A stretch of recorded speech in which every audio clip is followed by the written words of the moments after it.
Mithila, Kozhikode corporation പരിധിയിലൊക്കെ വലിയ കടുത്ത പ്രചാരണമാണ് ഈ ദിവസങ്ങളിൽ നടന്നത്.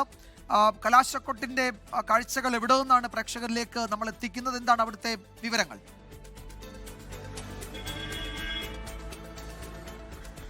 വിജയകുമാർ പറഞ്ഞതുപോലെ തന്നെ കോഴിക്കോട് കോർപ്പറേഷനെ സംബന്ധിച്ചിടത്തോളം വലിയ രീതിയിലുള്ള ഒരു പ്രചാരണം, ശക്തമായ മത്സരം നടക്കുന്നുണ്ട് ഇത്തവണ. അതുകൊണ്ട് തന്നെ പ്രചാരണം അതിശക്തമായിട്ടായിരുന്നു മുന്നണികളുടെ ഭാഗത്തുനിന്നുണ്ടായത്. ഞാനിപ്പോൾ ഉള്ളത് പാളയത്താണ്.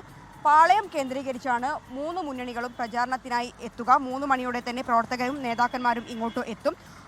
പാളയത്ത് 3 ഇടങ്ങളായി LDF, UDF, BJP അങ്ങനെ 3 ഇടങ്ങളിലായിട്ടാണ് സ്ഥലം നൽകിയിട്ടുള്ളത്.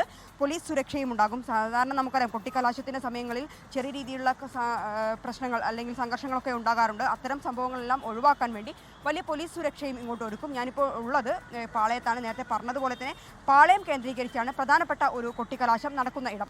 മറ്റിടങ്ങൾ കേന്ദ്രീകരിച്ച് പ്രാദേശികമായി തന്നെ വാർഡ് തലത്തിൽ എല്ലാം തന്നെ കൊട്ടിക്കലാശമുണ്ട്. മറ്റൊന്ന് മീഞ്ചന്തയിലാണ്. കോർപ്പറേഷൻ്റെ LDFൻ്റെ പ്രധാനപ്പെട്ട ഒരു കൊട്ടിക്കലാശം നടക്കാൻ പോകുന്ന ഇടം എന്നത് മീഞ്ചന്തയാണ്. മേയർ സ്ഥാനാർത്ഥി മത്സരിക്കുന്നത്, മുസാഫിർ അഹമ്മദ് മത്സരിക്കുന്നത് അവിടെയാണ്. അതുകൊണ്ട് തന്നെ ആ മേഖല കേന്ദ്രീകരിച്ചാണ് LDFനെ സംബന്ധിച്ചിടത്തോളം വലിയ രീതിയിലുള്ള ഒരു കൊട്ടിക്കലാശം നടക്കുക. എന്തായാലും 3 മണിയോടെ തന്നെ പ്രവർത്തകരെല്ലാവരും തന്നെ പാളയത്തേക്ക് എത്തും. 3 ഇടങ്ങളാണ് ഞാൻ പറഞ്ഞതുപോലെ തന്നെ സ്ഥാനം നൽകിയിട്ടുള്ളത്. അതിനനുസരിച്ചായിരിക്കും കൊട്ടിക്കലാശം നടക്കുക. വിജയകുമാർ.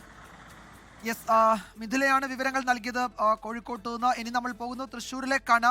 സൂരജ് സജി ഉണ്ട് അവിടെ നിന്ന്. സൂരജ്, വളരെ ശ്രദ്ധേയമായ മത്സരം നടക്കുന്ന ഒരു കോർപ്പറേഷൻ തൃശ്ശൂർ, അവിടെ വലിയ പ്രചാരണ കോലാഹലങ്ങളായിരുന്നു, വിവാദങ്ങളൊക്കെയാണ് നമ്മൾ ഈ ദിവസങ്ങളിൽ കേട്ടത്.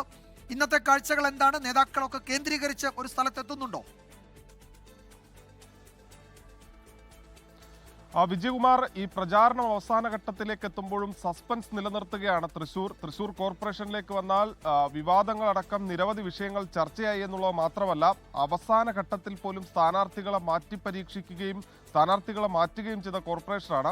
അതോടൊപ്പം തന്നെ വിമത ഭീഷണി നേരിടുന്നുണ്ട്. കഴിഞ്ഞ വർഷം ഒരു സീറ്റിന്റെ ബലത്തിൽ, അതായത് വിമതനായി മത്സരിച്ച MK വർഗീസ് എന്ന പഴയ കോൺഗ്രസുകാരനെ പാളയത്തിലെത്തിച്ച് ഭരണം പിടിച്ച കാഴ്ച നമ്മൾ തൃശ്ശൂരിൽ കണ്ടതാണ്. അതുകൊണ്ട് തന്നെ ഓരോ മുന്നണികളെ സംബന്ധിച്ചും ഈ തെരഞ്ഞെടുപ്പ് വളരെ നിർണായകമായി മാറുകയാണ്. അതുകൊണ്ട് തന്നെ ആരായിരിക്കുമെന്നത് പ്രവചിക്കാൻ പോലും കഴിയാത്ത തരത്തിലേക്ക് തൃശ്ശൂരിലെ പ്രചാരണം മാറുകയും ചെയ്തു. ഈ അവസാന ലാപ്പിലേക്ക് എത്തുമ്പോഴും ശക്തമായ മത്സരം തന്നെ നമുക്ക് അനുഭവപ്പെടുന്നുണ്ട്. അത് ഈ പ്രാദേശിക തലങ്ങളിലാണെങ്കിൽ പോലും വാശിയേറിയ മത്സരം അത് നമുക്ക് കാണാൻ കഴിയുന്നു. അതോടൊപ്പം തന്നെ കോൺഗ്രസിനെ സംബന്ധിച്ച് വരുന്ന നിയമസഭാ തെരഞ്ഞെടുപ്പിൽ അധികാരത്തിലെത്തണമെങ്കിൽ തൃശ്ശൂരിലെ തദ്ദേശ സ്ഥാപനങ്ങളിൽ വിജയം തേടുക എന്നത് കോൺഗ്രസിന് നിർണായകമാണ്.